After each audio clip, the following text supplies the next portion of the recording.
And lo, with this simple insight, the code had gotten cracked. When I applied it, it pulled me out of my posterior pelvic tilt.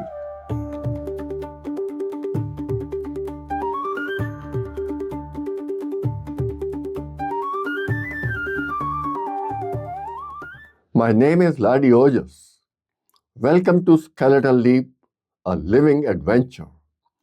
Skeletal Leap transforms one's life into a personal heaven. Today's episode will tell you how I cracked the code of instant root chakra opening. After having cracked the code of instant vision improvement, I was on my first step to crack more instant codes. For this purpose, I had chosen the chakra system for further insights into its promise of being a panacea only because its two skull chakras had tremendously helped me with my instant eyesight improvement. And overall, there were 7 of them waiting for getting their instant codes to be cracked through scientific investigation of this ancient esoteric system. I focused my attention to the very first of them, the root chakra, that claimed to be the basic foundation of life. The location of the root chakra is at the coccyx, or what we also call the tailbone, on the pelvic floor. It's the remnant of a full-fledged tail that our ancestors used to balance themselves on trees for their basic survival. A full-fledged tail was an extension of the vertebral column with a set of muscles to move it in order to balance their body. But by the time they evolved into apes around 20 million years ago, they had already lost their tail. It took place with a random mutation through a gene called TBXT. Surprisingly, this random mutation made them thrive and pass it on to their offspring. Today, it appears as a fused set of 4 vertebrae at the lower end of the vertebral column. In fact, this random mutation sowed the early seeds that would later enable those apes to turn bipeds.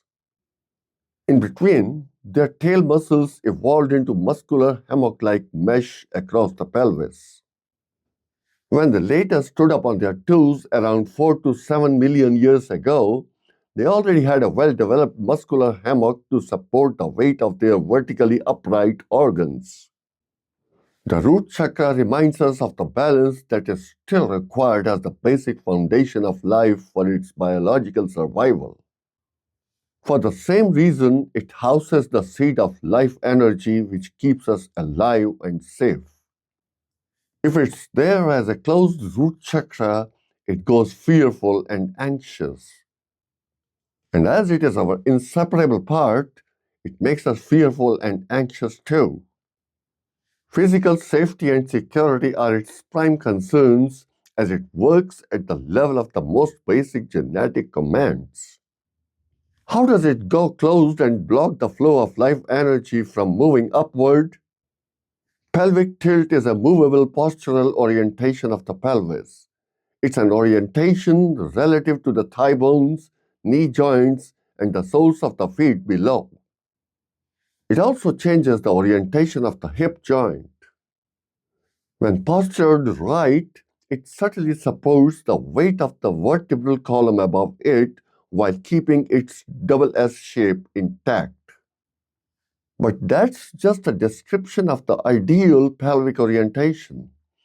A major chunk of the human population habitually keeps this pelvic tilt wrongly postured. There are 2 reasons for this unhealthy habit formation.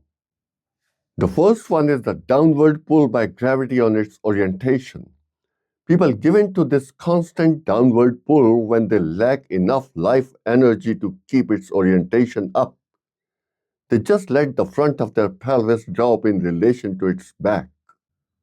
The newly acquired drop-down orientation called anterior pelvic tilt also disrupts the orientation of the hip joint. This further disrupts the double S shape of the vertebral column above. Below, it disrupts the body weight bearing distribution at the pelvis, at the knee joints, and at the soles of the feet, thus rendering the entire skeletal posture unhealthy. The second reason is an emotionally driven, pulled-in psychological state that results in the same aforementioned unhealthy skeletal posture. The aforementioned anterior pelvic tilt is just one, albeit the most prevalent of its many abnormal orientations. The second most prevalent of the abnormal orientations of the pelvis is the posterior pelvic tilt. Here is a complete list of pelvic tilt abnormalities as and when its orientation gets wrongly postured. Number 1. Anterior pelvic tilt drops the front of the pelvis relative to the back of the pelvis. It shortens the hip flexors and lengthens the hip extensors. Number 2. Posterior pelvic tilt raises the front of the pelvis relative to the back of the pelvis. It lengthens the hip flexors and shortens the hip extensors. Number 3. Lateral pelvic tilt happens when one keeps pelvis tilted to left or right habitually, resulting in scoliosis. Number 4. Left pelvic tilt keeps the right side of the pelvis raised more than the left side. And number 5. Right pelvic tilt keeps the left side of the pelvis raised more than the right side. Pelvic tilt is the sole cause of a closed root chakra appearing at the lowest point, coccyx or tailbone of vertebral column. Coccyx lies very near the pelvic belt, and the pelvic tilt drops it down and pushes it backward in the case of an anterior pelvic tilt. When the pelvic tilt is posterior, it still drops the coccyx down but pushes it forward this time. Both these maneuvers sow the seed of a closed root chakra, eventually distorting the double S curve of the vertebral column. A closed root chakra also disrupts the anatomy and hence the physiology of the pelvis, hip, and the lower limbs. It disrupts the pelvic, hip, knee, ankle, and subtalar joints with interphalangeal articulations of the feet and the associated muscles, nerves, and blood vessels. As a result, the tailbone or coccyx drops down either backward or forward at the pelvis. The body weight distribution on the hips, knees, and soles of the feet gets distorted, centering its thrust on the wrong points. With the passage of time, one develops knee pain, sciatica, varicose veins, and constipation in case of posterior pelvic tilt. When it's due to anterior pelvic tilt, constipation gets replaced with chronic diarrhea. Root chakra blockage symptoms like constipation, diarrhea, belly fat, acidity, hemorrhoids, and loss of appetite are lifestyle diseases related to the root chakra. It makes us feel ungrounded biologically as well as psychologically. Hence, it keeps us perennially concerned with survival and material security in life. More specifically, a posterior pelvic tilt turns us into misers who fear losing whatever little we have, whereas an anterior pelvic tilt turns us greedy spendthrifts who accumulate heavily. It makes us believe that our wealth would never deplete even when a lot of it gets lost. Opening the root chakra reverses the wrong done to the pelvic tilt and makes the ideal pelvic posture one's first nature. We need to do away with our pelvic tilt. It tends to start the first step toward a healthy skeletal reposturing. And lo, with this simple insight, the code had gotten cracked. Download the code of instant root chakra opening in the resources section of Skeletal Leap Book 1, available on skeletalleap.com/the mind-body connection. When I applied it, it pulled me out of my posterior pelvic tilt. But then I discovered it had pushed my hips a bit too back to the anterior pelvic tilt, except when lying down on the stomach and jogging on toes. Although the coccyx had moved up vertically, yet it had distorted the downmost curve of the spine's double S shape by getting pushed back a bit too much.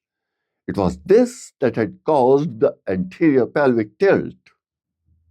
What would I do to come out of both pelvic tilts even while standing or sitting on a chair? It was much later that I discovered what was missing from my code of instant root chakra opening. In fact, nothing was really missing. What I had missed was another fact of information about them that needs an explanation here. Here is the explanation. Although we have 7 chakras in our body, yet we cannot correctly open them in absolute isolation separately. We can certainly do them in 3 groups in order for each one of them opening properly via their instant opening codes. The first group comprises the root, the sacral, and the solar plexus chakras forming the lower torso group. The second group comprises the heart and the throat chakras forming the upper torso group. And the third group comprises the third eye and the crown chakras forming the skull chakra group. Hence, the code of instant root chakra opening was perfectly accurate, although it needed to be opened in combination with the sacral and the solar plexus chakras. It was to avoid falling into the clutches of posterior pelvic tilt while correcting the anterior pelvic tilt, or else vice versa. Till then, I could do it while lying down on the stomach and jogging on toes alone. Once I had fully done it in conjunction with opening my sacral and the solar plexus chakras later, I needed to make it the first nature of my body posture 24/7. As I did it, I immediately started feeling more aware, energetic, and focused. Although this new relaxed posture did tire me in the beginning, with my old habitual lethargic posture yearning at times to take the backrest while sitting, but I didn't pay heed to it. When the yearning became intolerable, I rather stood up and lied down on my stomach. That brought my yearning back to tolerable levels. It took me about 72 hours at a stretch to make it my first nature. Once it became my first nature, it immediately brought astonishing changes pertaining to the joints, muscles, nerves, and blood vessels around the root chakra location. It resulted in changing my anatomy, physiology, psyche, and the level of sensitivity in that particular area controlled by the root chakra. My digestion improved considerably. Also, my excretion turned way more regular without any signs of constipation or loose motions ever. I started feeling much more peaceful in my mind, keeping all signs of anxiety or fear of future at bay. I had never been greedy in my life, but I did have miserly tendencies to a certain level, which miraculously started disappearing in my psyche. And as I said before, I started feeling way more aware, energetic, and focused. My sleeping pattern changed as well. Sleep turned much sounder. Hence, I needed fewer number of sleeping hours to feel fully rejuvenated as I woke up in the morning. My appetite increased in a very pleasurable manner as well. My body weight distribution changed as I felt it centering in my lower limbs in a different pattern now. On the sole of the feet, it changed its center from the heels on the outer side of the feet to the mounts just at the back of my big toes. In the knees, it changed from their outer parts to the inner ones. The thrust of my body weight on my pelvic bed moved from the tailbone end toward the pubic end. It resulted in both my anus and my urethra keeping their opening loose rather than tightly clenched. It made me more sensitive to the calls of nature as and when I felt their pressure in either of them.